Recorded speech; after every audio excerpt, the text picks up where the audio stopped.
very...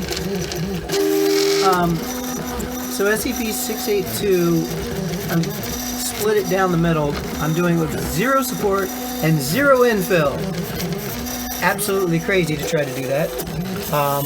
I did support the tail with some tape in the back, and this is a risky print. You can see the arm over there that's sticking out of the belly on the model. How much detail I'll get on this small of a model, but it's not too small. I mean, it's filling up most of my printer bed. The only way I can print it much bigger is if I split it lengthwise a couple times and printed it in 2 separate prints. SCP-682, Object Class, Heater, Special Containment Procedures. SCP-682 must be destroyed as soon as possible. As soon as possible? I haven't even made the darn thing yet!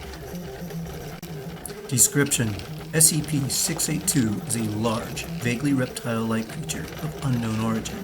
It appears to be extremely intelligent and was observed to engage in complex communication with SCP-079. Okay, we have 682 in 2 halves. I have to weld them together, touch them up, and paint him. He was a little thin there because, like I said, I did no support and very thin walls, but I could fix that with a little bit of filler. And he kind of reminds me of old Roboraptor.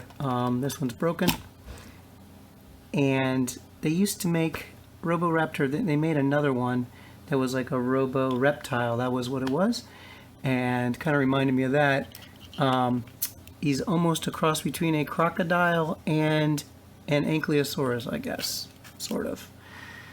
But that's the model I have, and I'll try to finish him up.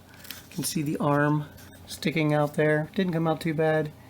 Almost got the fingers on his hand, and there he is from Gmod's player model is what I used. Now, as far as the texture to paint him, I've seen 2 different styles of textures, so I'm not sure. Maybe I'll ask you guys what we should paint him like. So this was made about 4 months ago, as of January 2019, and I don't know if I'm going to finish it or not. But let me know.